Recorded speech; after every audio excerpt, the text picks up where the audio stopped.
શું તમે તમારા બચ્ચાઓ માટે નવી સ્કૂલ, કોલેજ કે પ્રી પ્રાઇમરી સ્કૂલ શોધી રહ્યા છો? તો થોડા પોઈન્ટ્સનું ચોક્કસ ધ્યાન રાખજો. સૌથી પહેલાં તો જ્યારે પણ તમે કોઈ પણ ચોઈસ કરો ને ત્યારે સૌથી પહેલું પેરેન્ટ્સની શું કન્ફ્યુઝન હોય છે? મીડિયમ ચૂઝ કરવાનું. તો મીડિયમ તમે કોઈ પણ ચૂઝ કરો છો, પણ સ્કૂલ એવી ચૂઝ કરો કે જેની લર્નિંગ પેટર્ન તમને પસંદ આવે.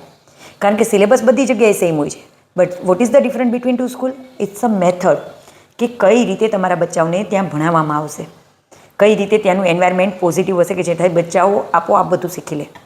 બીજું, જ્યારે પણ પેરેન્ટ્સ સ્કૂલ પસંદ કરે છે ને ત્યારે સૌથી પહેલાં તો એમના ફ્રેન્ડના બચ્ચાઓ જ્યાં જતા હોય તે સિલેક્ટ કરી લે છે, અથવા બચ્ચાઓના ફ્રેન્ડ્સ જ્યાં જતા હોય એ સિલેક્ટ કરે.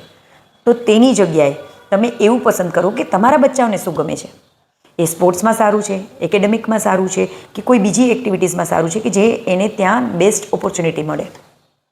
સાથે સાથે તમારા બચ્ચાની સાચી કેળવણી પણ થઈ શકે. સેમ વસ્તુ કોલેજ માટે પણ લાગુ પડે છે. કોલેજમાં આવતા આવતા બચ્ચાઓ પોતાના ડિસિઝન લેવા માંડે છે. એટલે ઘણીવાર કેરિયર એ એના ફ્રેન્ડ્સને પસંદ છે ને, કે એના ફ્રેન્ડ્સ જાય છે ને એ જ સિટીમાં જશે, એ જ કોલેજમાં જશે, જ્યારે એવું ચૂઝ નહીં કરે કે પોતાને શું ગમે છે. કારણ કે ઇન ફ્યુચર એ કેરિયરને અકોર્ડિંગ એમનું આખી લાઈફ જે એને થવાની છે એ એની પસંદગીની હોવી જોઈએ, એના ફ્રેન્ડની પસંદગીની નહીં. તો આ વસ્તુ તો ચોક્કસ જોવી પડે છે. અને એક સૌથી મહત્ત્વની વાત મારે તમને કહેવી છે, જ્યારે બચ્ચાઓની સ્કૂલ, કોલેજ કે કંઈ પણ પસંદ કરો છો ને ત્યારે તમારું જે પણ બજેટ છે ને એના કરતાં થોડું ઓછામાં સિલેક્ટ કરો.